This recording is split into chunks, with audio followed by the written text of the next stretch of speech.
हमने emotional founders के बारे में बात की है। अब हम बात करेंगे इंडिया की सबसे बोरिंग कंपनी की, जो कोइंसिडेंटली सबसे ज़्यादा प्रॉफिटेबल भी है। हम बात करने वाले हैं इंडिगो एयरलाइंस की। ये कहानी क्यों इंपॉर्टेंट है? क्योंकि एविएशन इंडस्ट्री बड़े बड़े बिलियनियर्स के लिए एक कब्रिस्तान है। हिस्ट्री उठाकर देख लीजिए। विजय माल्या, किंगफिशर बैंकरप्ट हुए और भाग गए। Naresh Goyal, jet Airways bankrupt हुए और जेल गए। सुब्रता रॉय, सहारा फेल हो गए। स्पाइस जेट हमेशा स्ट्रगल कर रही है। गो फर्स्ट बैंकरप्ट हो गई। इस कब्रिस्तान में एक ऐसी एयरलाइन है जिसका मार्केट शेयर 60% है। इनके पास हजारों करोड़ का कैश रिजर्व है। ये एयरलाइन को किसी लग्जरी होटल की तरह नहीं, बल्कि एक बस सर्विस की तरह चलाते हैं। इसके फाउंडर्स हैं राहुल भाटिया और राकेश गंगवाल। ये एक 1 आवर डीप डाइव है द इंडिगो एल्गोरिथम पर। हम डिस्कस करेंगे सेल इन लीज बैक, कैसे वो सिर्फ प्लेन उड़ाकर नहीं बल्कि उन्हें खरीद कर पैसा कमाते हैं। ये एक जीनियस फाइनेंशियल हैक है। द 100 प्लेन बेट, 2005 का वो हिम्मत भरा ऑर्डर जिसने पूरी दुनिया को हैरान कर दिया था। द 25 मिनट टर्न अराउंड, वो ऑपरेशनल ऑब्सेशन जो उनके करोड़ों रुपए बचाता है। अगर आप सीखना चाहते हैं कि मिलिट्री डिसिप्लिन के साथ बिजनेस कैसे चलाया जाता है जहां बोरिंग इज गुड, तो ये वीडियो आपके लिए है। Introduction, the billionaires trap. दोस्तों, रिचर्ड ब्रांसन वर्जिन एयरलाइंस के फाउंडर का एक फेमस कोट है, if you want to become a millionaire start as a billionaire and launch an airline. मतलब एयरलाइन बिजनेस पैसा बनाता नहीं है, पैसा जलाता है। फ्यूल कॉस्ट हाई है डॉलर में, टिकट प्राइस लो है रुपीस में, सरकार का टैक्स बहुत ज्यादा है, कंपटीशन कट थ्रोट है। इंडिया में 1990s से लेकर आज तक बड़ी से बड़ी एयरलाइंस आई और मिट्टी में मिल गई। किंगफिशर में गुड टाइम्स थे, खाना अच्छा था, टीवी स्क्रीन्स थी, होस्टेसेस मॉडल्स जैसी थी, रिजल्ट जीरो। जेट एयरवेज में जॉय ऑफ फ्लाइंग था, रिजल्ट जीरो। लेकिन 2006 में 2 आदमियों ने एक एयरलाइन शुरू की जिसमें खाना फ्री नहीं था, सीट्स पतली थिन थी, बिजनेस क्लास नहीं थी, एंटरटेनमेंट स्क्रीन्स नहीं थी। लोगों ने कहा ये तो बस सर्विस है, ये कैसे चलेगी? आज 2024-25 में वो बस सर्विस इंडिया के आसमान का 60% कंट्रोल करती है। हर 10 में से 6 फ्लाइट इंडिगो की होती हैं। उनके पास 20,000 करोड़ प्लस का फ्री कैश है। उनका नाम है राहुल भाटिया और राकेश गंगवाल। ये कहानी किसी ग्लैमर की नहीं है, ये कहानी मैथ्स की, गणित की है। ये कहानी एक ऐसे फाइनेंशियल मॉडल की है जो आम आदमी को समझ नहीं आता, लेकिन जो समझ गया वो राज करता है। आज हम इंडिगो का पोस्टमार्टम करेंगे, फैक्ट्स के साथ, डेटा के साथ। Grab your boarding pass, let's fly. Part 1, the odd couple, the trader and the mathematician. Indigo की शुरुआत एक अजीब पार्टनरशिप से हुई। 2 लोग जो बिल्कुल अलग थे। एक राहुल भाटिया, ये दिल्ली बेस्ड बिजनेसमैन थे।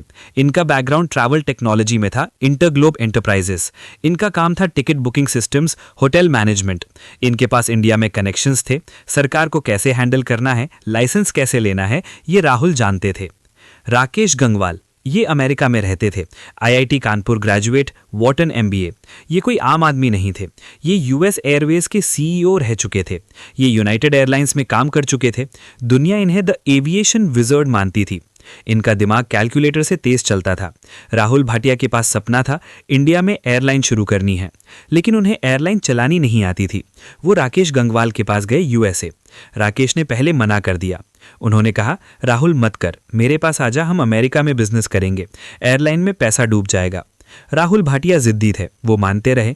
आखिर में राकेश गंगवाल ने कहा, मैं एक शर्त पे हाँ करूंगा, हम एयरलाइन ऐसे चलाएंगे जैसे मैं बोलूंगा, no glamour, only efficiency, strict discipline.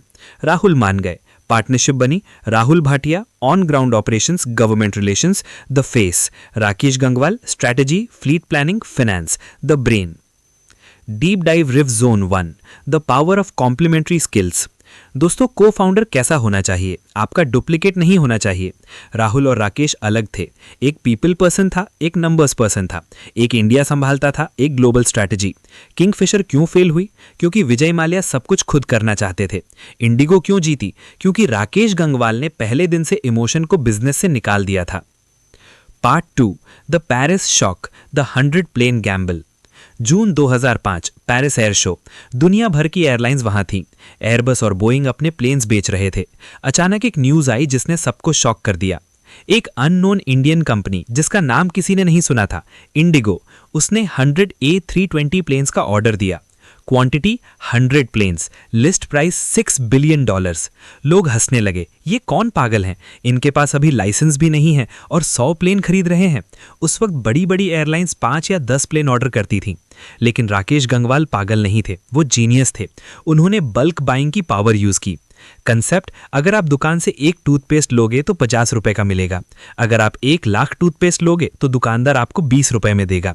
Rakesh Gangwal ने एयरबस से कहा, मैं 100 प्लेन लूंगा, एक ही मॉडल के A320, मुझे डिस्काउंट दो। एयरबस ने उन्हें हैवी डिस्काउंट दिया। इंडस्ट्री एस्टिमेट्स कहती हैं 40 से 50% डिस्काउंट। इसका फायदा क्या हुआ? इंडिगो की बाइंग प्राइस किंगफिशर और जेट से बहुत कम थी। अगर जेट एयरवेज को प्लेन $40 मिलियन का पड़ता था तो इंडिगो को शायद 25 से $30 मिलियन का पड़ता था। Lesson number 1, the profit is made in the buying. Profit बेचते वक्त नहीं, खरीदते वक्त डिसाइड होता है। Part 3, the sale and lease back model, the money machine. अब आप सोचोगे 20,000 करोड़ लाए कहां से प्लेन खरीदने के लिए? यहां आता है राकेश गंगवाल का सबसे बड़ा master stroke, sale and lease back. दोस्तों, इस कंसेप्ट को ध्यान से समझना, ये मैजिक है। स्टेप 1, इंडिगो एयरबस से प्लेन खरीदता है बल्क डिस्काउंट पे, मान लो $30 मिलियन में। मार्केट प्राइस $40 मिलियन है। स्टेप 2, प्लेन डिलीवरी होने से पहले ही इंडिगो उस प्लेन को किसी लेसर यानी rental company like air cap को बेच देता है। स्टेप 3, इंडिगो उस प्लेन को मार्केट प्राइस यानी $40 मिलियन पे बेचता है। स्टेप 4, लेसर उस प्लेन को वापस इंडिगो को रेंट पर यानी लीज पे दे देता है। मैजिक देखो, इंडिगो ने एयरबस को दिए $30 मिलियन, लेसर से मिले $40 million. Immediate cash profit $10 million पर प्लेन। मतलब प्लेन हवा में उड़ने से पहले ही इंडिगो ने प्रॉफिट कमा लिया। इंडिगो टेक्निकली प्लेन्स ओन नहीं करता, वो रेंट पे चलाता है। इससे क्या होता है? एसेट लाइट, बैलेंस शीट पे लोन नहीं दिखता। यंग फ्लीट, इंडिगो हर 6 साल में प्लेन वापस कर देता है और नया ले लेता है। नया प्लेन इज इक्वल टू कम मेंटेनेंस, नया प्लेन इज इक्वल टू कम फ्यूल कंजम्पशन। पुरानी एयरलाइंस जैसे जेट या एयर इंडिया के पास 15 से 20 साल पुराने प्लेन थे जो फ्यूल पीते थे। इंडिगो के प्लेन नए थे। Deep dive reason 2, financial engineering versus operations. आप बोलोगे अगर ये इतना सिंपल है तो किंगफिशर ने क्यों नहीं किया? क्योंकि एसएलबी के लिए आपको क्रेडिट वर्दीनेस चाहिए। लेसर्स को भरोसा होना चाहिए कि आप 6 साल तक रेंट दोगे। राकेश गंगवाल की रेपुटेशन इतनी स्ट्रांग थी यूएस में कि लेसर्स ने आंख बंद करके पैसा लगा दिया। विजय माल्या पर वो भरोसा नहीं था। इंडिगो एक फाइनेंशियल कंपनी थी जो गलती से प्लेन उड़ा रही थी। Part 4, the 3 C's, clean, courteous, on time. अब प्लेन आ गया, पैसे आ गए, अब कस्टमर को क्या चाहिए? राहुल भाटिया ने देखा कि इंडियन कस्टमर की एक्सपेक्टेशंस बहुत सिंपल हैं। उन्होंने सर्वे नहीं किया, उन्होंने कॉमन सेंस लगाया। कॉर्पोरेट ट्रैवलर जो बिजनेस के लिए ट्रैवल करता है उसको क्या चाहिए? 1, फ्लाइट टाइम पे उड़े, मीटिंग मिस ना हो। 2, फ्लाइट टाइम पे पहुंचे। 3, बैगेज ना खोए। इंडिगो ने अपना ब्रांड बनाया, on time is a wonderful thing. उन्होंने सब कुछ स्टैंडर्डाइज कर दिया। 1 प्लेन टाइप, सिर्फ एयरबस A320, मतलब पायलट्स को अलग ट्रेनिंग नहीं देनी, मैकेनिक्स को अलग पार्ट्स नहीं चाहिए। जेट एयरवेज के पास बोइंग भी था, एयरबस भी था, ATR भी था, खिचड़ी थी।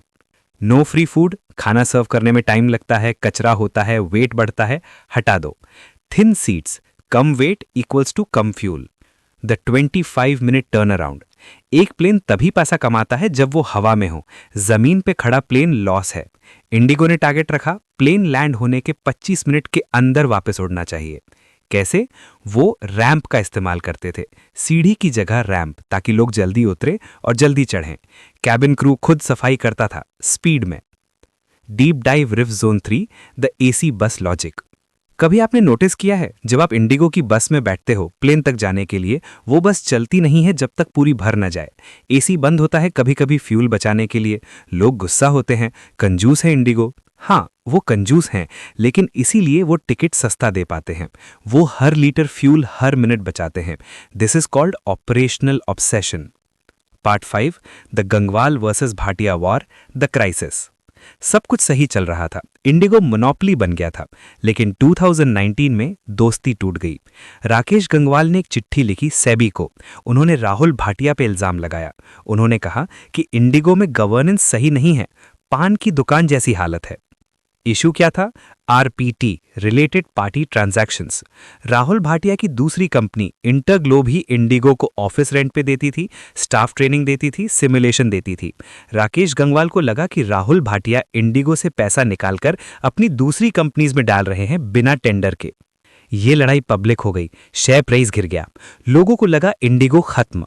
लेकिन यहां इंडिगो का सिस्टम काम आया। फाउंडर्स लड़ रहे थे लेकिन फ्लाइट्स टाइम पे उड़ रही थी। मैनेजमेंट जैसे CEO Ronojoy Dutta, Peter Elbers ने ऑपरेशंस हिलने नहीं दिया। फाइनली सेटलमेंट हुआ। राकेश गंगवाल ने डिसाइड किया कि वो बोर्ड से हट जाएंगे और अपने शेयर्स धीरे धीरे बेच देंगे। राहुल भाटिया कंट्रोल में रहे। Lesson: even a great partnership has an expiry date, but if the system is strong, the company survives the divorce. Part 6: The Future. Indigo 2.0. आज इंडिगो बदल रहा है। अब उन्होंने एयरबस A350 बड़े वाले प्लेन ऑर्डर किए हैं। वो यूरोप और अमेरिका डायरेक्ट उड़ना चाहते हैं। वो अब बिजनेस क्लास भी लॉन्च कर रहे हैं। क्यों? क्योंकि अब इंडिया का कंज्यूमर बदल गया है। वो थोड़ा लग्जरी चाहता है और टाटा एयर इंडिया वापस आ गया है कंपटीशन में। इंडिगो जानता है what got you here won't get you there. जो फॉर्मूला 15 साल चला वो अगले 15 साल नहीं चलेगा, इसलिए वो पिवट कर रहे हैं। Conclusion: the algorithm of boring success. तो दोस्तों, इस 1 घंटे की फ्लाइट से हमें क्या सीखने को मिलता है? 1. Boring is profitable. ग्लैमर बिकता है न्यूज में, डिसिप्लिन बिकता है बैंक में। 2. Profit in buying. Negotiate hard, अगर खरीदने में बचा लिया तो मार्जिन अपने आप बन जाएगा। 3. Financial engineering SLB। बिजनेस सिर्फ प्रोडक्ट बेचना नहीं है, फाइनेंस का दिमाग लगाना भी है। 4. One thing well. उन्होंने सिर्फ एक चीज की, safe on time travel, no confusion. 5. Partnership dynamics. अपनी स्ट्रेंथ्स और वीकनेस समझो। गंगवाल ने मैथ संभाला, भाटिया ने ग्राउंड संभाला।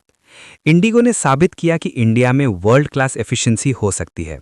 उन्होंने हमें सिखाया कि मिडिल क्लास को लग्जरी नहीं, रिलायबिलिटी चाहिए। तो अगली बार जब आप इंडिगो की फ्लाइट में बैठो और आपको वो पतली सीट चुभे तो गुस्सा मत होना, मुस्कुराना और सोचना कि इस पतली सीट के पीछे एक जीनियस मैथमेटिकल दिमाग है जिसने बिलियनर बनाया।